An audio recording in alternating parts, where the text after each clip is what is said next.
Okay, I feel like this word professionalism needs a redefinition.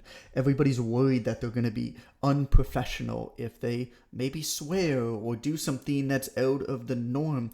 I think it is the exact opposite.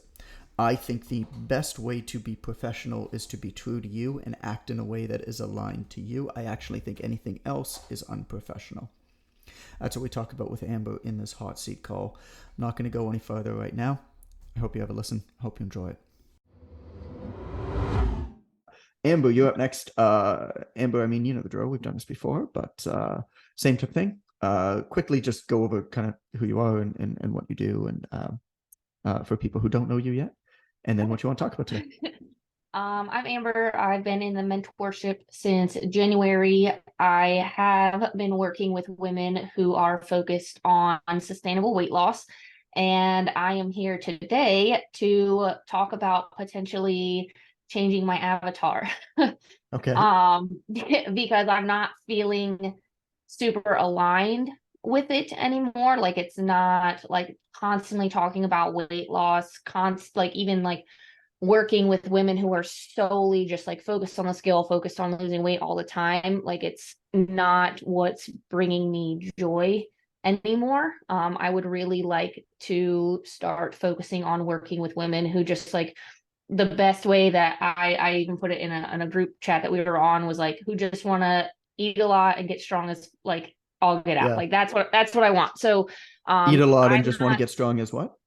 Yeah, well, I didn't want to add in a word that would need to be bleeped out. So, You could say so bad words. We got the explicit thing on the podcast if we put this yeah, up here. Don't worry. yeah. So, But I just don't really know I don't know how to go about navigating that change. Because I of course do still want to help women who do want to lose weight sustainably. Like that's, yeah, a big part of what I do, and it does drive me, but I feel like I'm attracting a lot of women who are it's like pulling teeth to get them to do the basic simple things. And yeah. so I kind of want to work with women who are maybe a little bit more intermediate and who are Hmm. driven to train really hard in the gym. Like I've put a lot of time and attention into getting more educated about like the programming style that I use, and like just who want to eat, who aren't afraid to feel their body. So I just am unsure how to kind of navigate What's making funny, that change. because that client that I sent to you last week, who reached out to me, I thought of you, for what you're talking about now, Hmm. when because she reached out to me asking if I knew anybody, right? And I thought of you for that. Uh, so I feel you on it. I mean, my question comes down to more the underlying theme, or like, how do I voice this? Like what are they feeling?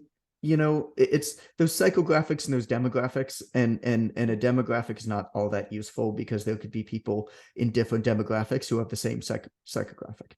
Like a 50-year-old African American woman from wherever, Atlanta, might have the same reasons for working out as a 27-year-old shift nurse from LA. Right. And so And for what me, you want to hit on is the psychographic. So it seems like yeah. you want people who are, have been lifting a little bit, people who want to be strong, people who want to eat like peanut butter and jelly sandwich and then go crank some weight up and down. I mean, Yeah. Yeah. So, and then for me, like, I mean, I work with mostly women. I wouldn't even care if it was men. Like, I just want, like, I guess the thing that keeps coming into mind is like, I want to work with people who like genuinely just want to work hard and see themselves improve. Instead of feeling like I'm constantly pulling teeth to get the basics accomplished, you know? yeah, And again, like I want to get nerdy with some people's programming. Like that's what like I want to start navigating towards. And that's not always the attitude that I had. Like programming actually used to be the thing that scared me the most because I didn't feel confident in it. And now right. after having put the time and everything to get to a place where I feel confident in that, like I want to use that. Like I want to, like it excites me, like, and I want to be excited to work with the people I'm working with. In the past, like 5 clients I have signed, like to include the one that you sent me and her partner, like both of them were like, yeah, we want to like build strong upper bodies. We want to go through like a more like maintenance slash bulking before going into a cut. Like I What signed another client like on the same thing. And I'm just so like what's stoked to something work that with they said them. to you? So something that jumped out to me, you said, I want to work with people who want to work hard. Yeah. Has anybody said any line to you or anything like that, um, when you've spoken to them, that kind of defines that in any way? Well, the one I had actually put out in my story that I was looking to kind of get like nerdy with some people's Mm, programming, and like in our conversation on the phone, like she actually said to me, like, I just want to get strong as, you know, explicit word here. So yeah. it's just like that's like, like that's what I like. I love that. Like I just want to get strong. I wanna be confident. Like I wanna be able to do a standard pull-up, not just like I wanna fit into a dress I wore 20 years ago. So it's, Hmm. more about like establishing that confidence like in the gym and being able to like have just a strong, healthy body, and not just about like how much weight you can lose in X amount of weeks. Sure. Because I don't even like making that, like I don't make that promise even within my weight loss. Like it's like get like leaner, stronger, and more confident in 12 weeks, not like lose 15 pounds in 12 weeks or whatever. Because I've never felt aligned with making that promise either. I mean, I wrote down here, my clients are people who work hard and get strong as fluff. Yeah. I like it because then, I mean, look at what I talk about on Instagram. I think you follow the stuff that I put out on Instagram. I think I've seen you pop up there. Like it's the messages that I put out. A lot of it is about mental toughness and something I'm going to be talking about on the podcast today about, I just finished 3 months of CrossFit. And one of the things that I realized is uh, there are hard workouts and there are insanely hard workouts. And because of the insanely hard workouts, the hard workouts feel easy. There's a life lesson in there, I think. Yeah. And like sharing messages like that about the benefits of doing hard things in the gym and how that just makes you better at everything else. Like you do hard things in the gym, a lot of otherwise hard things in everyday life start to feel a lot easier, don't they? If that's what is true to you, I don't even think this is like an avatar shift. I mean, I think this was always kind of who you were. Um, it's how I always looked at you, at least, whether it was how you were putting it out. I mean, sure, change that one line at the top of your Instagram or whatever it is to say, Yeah. my clients are clients who work hard. Like, or even just say, like, I work with the hardest online training clients in the world. Like, make some statement like that. Like, doesn't matter. Yeah. There was a coffee shop I wrote a lot of my books at. It was called the Mad Bean Cafe in Toronto, and they had a sign, the A frame sign one time, and it said, "The best Americano in the world," in quotes. And I asked him, I was like, Brian, man, like that's awesome. Did you win some kind of an award? He's like, nah. Somebody came in here one day and said, "Man, you guys have the best Americano in the world." So we put it on the sign. Like I just, when you do stuff like that, you attract people like you did with that message that you wrote, where you're like, people just want to get nerdy with me about programming. Um, this goes down Okay. to the Yeah, I was just professionalism worried I would have to conversation, kind of right? like even create like a whole new signature program that was like designed to target like these specific people, or how to like navigate even switching like content from here's your weight loss to this is like I just let's get strong together. So I just kind of like making that shift and transition I don't in think so. general. I don't think so. I mean, this couple that you signed up the other day, like, I mean, the programming for them is fine, right? Yeah. You make some shifts. And so I don't think so. I mean, you're going to individualize it for everybody who comes in anyway. You might still have people come in that actually do want some weight loss, or they might go through phases where they want some weight loss. Um, so, but in terms of your actual messaging, to me, it comes down to a lot of the professionalism conversation we just had with Al. Right. Like to me, the only way to be professional is to just really speak true to what's you, and you're gonna appeal to people. I think a lot of the reason why content doesn't hit, if we're talking about content specifically, is because we're trying to do things that we feel like we should do as opposed to things that we really feel. And I mean, that might mean that you're like sometimes sarcastic. It might mean that you sometimes make really, really, really bad jokes on the internet. But it also might mean that you talk about why it's like more important to you. It's like, you know, a lot of people start working out because they feel like it's going to make them look better, or because they want to look better, or they feel like they want to work better.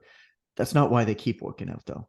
I want to work with people who started working out because they thought it was all about looks and then figured it out it was about much more. Message me if you want to get strong together. I love it. Yeah. I mean, that runs parallel to my journey, even like, I mean, I didn't start like wanting to be as like, you know, strong and doing all the things that I'm doing now. Like I Right. started like, oh, I want to lose some weight. So yeah, no, that works. So I guess like my my thing with like whenever I do launch again, switching from targeting like people who want to lose weight with the problems and targeting people are like who are just looking to get strong. Like, should I Yeah. make like that big of a shift, or should I just like I stick with think, the I mean, should you make that big of a shift? Probably not. You'll probably start going through some of the materials and be like, nah, this isn't really that much of a shift. Because yeah. naturally you were going to what was natural to you anyway, Mhm. which was never the weight loss stuff. And so it might have used those words, but it never felt that way, if that makes sense. Like energetically, you can feel, I mean, practice this as you're going through whatever, doom scrolling Instagram or wherever you use TikTok. Like you can feel when somebody is doing something that is actually true to them, and you can feel when somebody is pandering to their audience. It's very clear, and it goes beyond the words of the user. I think you will find as you're going through your materials that you are actually saying what you're saying to me all along. Yeah. Yeah. And so it comes down to using a word or two. um, what I my recommendation to you, what I'll leave you with here is, you made a comment, and I saw a couple people, I saw Ashley kind of nod her head when you made it, and a few other people kind of recognize it, which was, that's my story. I'm going to give you an exercise. It's a mind map exercise. And so on a piece of paper, write strong, put it in the middle.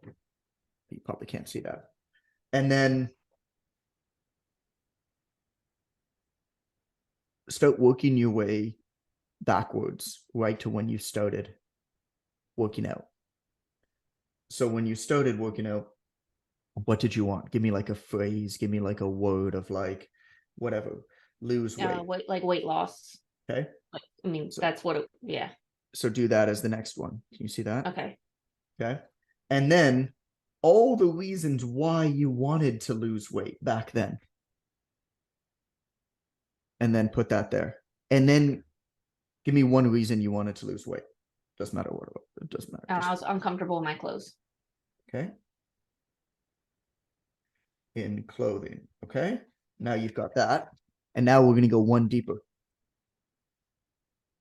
What types of clothing? What moments? Oh, I know exactly where the moment stemmed from, but it was a pair of yoga pants that Okay. kept rolling down when I took my dog for a walk. Yoga pants, rolling down. You took your dog for a walk. That moment, holy shit, man, that's your gold. I remember when I went outside for a walk and I was wearing these yoga pants from whoever, Mhm. Lululemon, and they kept rolling down. Anybody else have that happen? Where these things roll down, they just don't quite fit right. And I was thinking, man, I just need to lose weight. And I don't think that there's anything wrong with that kind of external motivation for trying to work out. But when I got into the gym, I realized how much deeper it was. And then what you do is you start, because you've mapped this out, and like go like 4 rungs deeper, right? This is just asking why, asking why, asking why, asking why. The same as you do with your clients. Do Mhm. it yourself and try to get as many different examples like that as possible. The yoga pants is great. What color were the pants? Where were they from? What was the weather like that day? uh Give me one or two identifying characteristics of the walk. right? Something that I can connect with so I can get that vivid image in my mind of what you were experiencing so that I can make your story my story. And then at the same time, as you're doing it, you start to, as you start talking about the solution to the problem and how you figured it out and can help other people figure it out too, you start walking back into the center. Does that make sense? Yeah, 100%. It's a fun exercise to do. I just like totally just drafted my vulnerable post in my head for my next launch in that moment. So yeah, Love no, it. I'll definitely work through that. And So these don't have to be launch posts, right? right, yeah, no, but that just like definitely something that I could really get detailed with, I guess was yeah. Love it. Cool. Thanks for coming on and hanging out again, I don't Andy. know. Thanks for squeezing me in. You got it. John, again, thank you so much for listening to that call. That was a hot seat. We host hot seats every 2 weeks in my mentorship. My mentorship is where we take people doing anywhere from 1,000 to 20,000 a month. We help them scale up. If that sounds like something that you might be interested in learning more about, please go on Instagram. I'm at It's Coach Goodman. Send me a DM that says mentor. Now, if you're listening for another episode to listen to right now, I want you to scroll back in your feed to episode 33. It's called The Other Side of Inspirational Stories. You know, there's all of these success stories that we hear everywhere, but what you will learn by listening to that episode is that really the best stories do not make for the best case studies. Reliable things that we expect to work don't make very good stories. It's only when we don't expect things to work that they make for good stories, but it doesn't mean that it's a good example to follow. And so that's episode 33. I think it is well worth the listen, and you will be able to put a lot of the stories that you hear and a lot of the people you perhaps admire into the right bucket afterwards.